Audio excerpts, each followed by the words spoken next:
उसे देखना लिख देना जब कोई पूछे मेरे बारे में। गोड़ लागतनी समाचार बक्सर से बटुए। रिपोर्टर बानी वरिष्ठ पत्रकार संजय उपाध्याय जी और रोहित ओझा जी। खबर के हेडलाइन सुनी।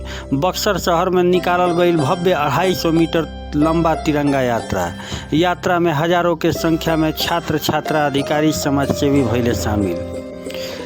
देश के आन बान शान है तिरंगा, हमनी के पहचान है तिरंगा। नमस्कार, हम चंद्रशेखर सिंह। खबर विस्तार से सुनी। अंत्योदय सेवा संस्थान के कार्यकर्ता के द्वारा उत्साह के साथ भव्य 250 मीटर लंबा तिरंगा यात्रा निकालल गई।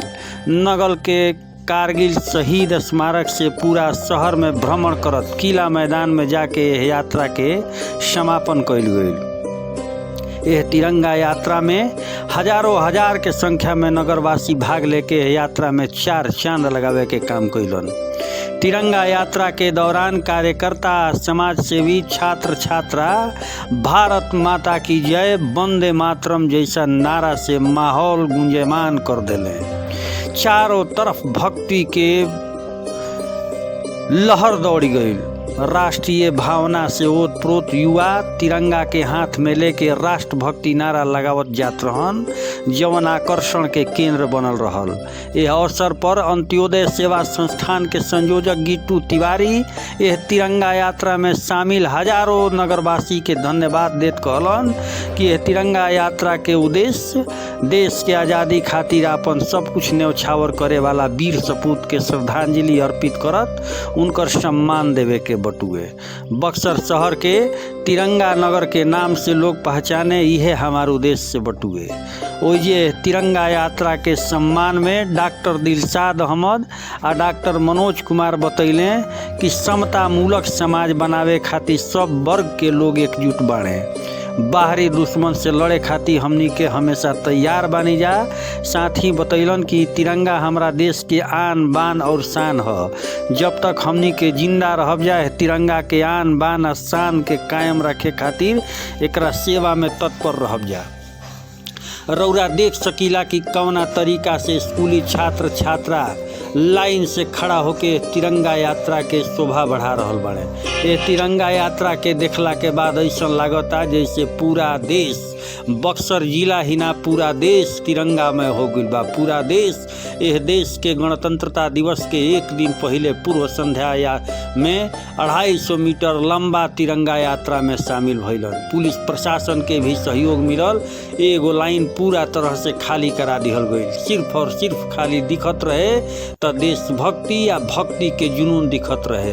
लागत रहे कि हर व्यक्ति के सर चढ़ के बोल रहल बा ई गणतंत्र दिवस समारोह होखे के तो बाकाल, लेकिन आज ऐसा लागत रहे जैसे पूरा बक्सर जिला भक्तिमय हो गइल बा। देखे से ऐसा लागत रहे कि जैसे स्कूली छात्र छात्रा दिखा रहल बाड़न कि हमनी के अंदर कतना जुनून बा देशभक्ति के प्रति। कहल गइल बा कि जीत खातिर जुनून चाही, खून में ऐसन खून चाही, रगों में हो ऐसन खून चाही। ई आसमान भी आई जमी पर बस दिल में जीत के गुण चाही। ई सेवा समर्पण भाव उत्पन्न भइल गिट्टू तिवारी के।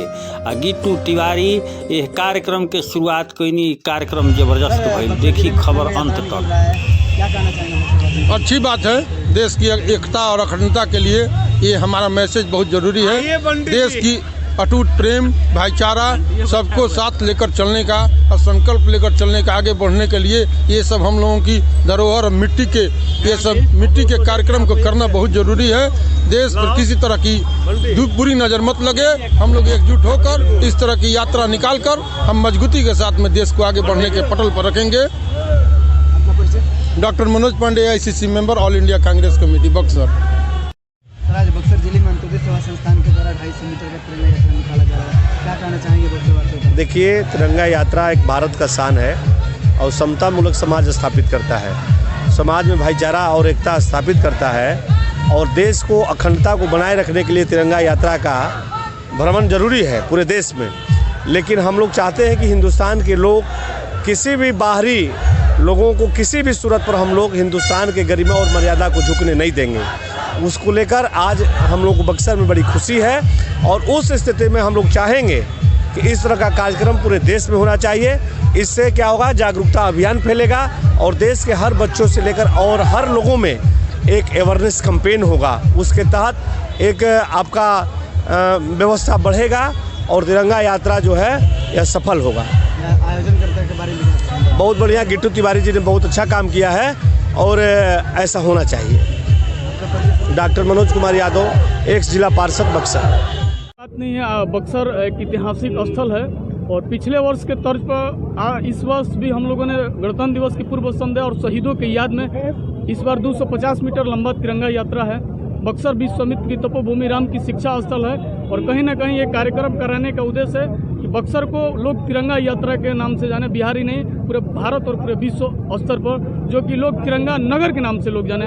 और तमाम बक्सरवासियों का इसमें सहयोग है, धन्यवाद, बधाई के पात्र है कि हमने तमाम लोगों को निमंत्रण और सोशल मीडिया के माध्यम से निमंत्रण दिया और तमाम लोग बक्सर आप देख सकते हैं जो कि हम लोग कवलदा पोखरा है और हम लोग अम्बेडकर चौक के पास एक जनसलाब लगा हुआ है और बधाई के पात्र हैं।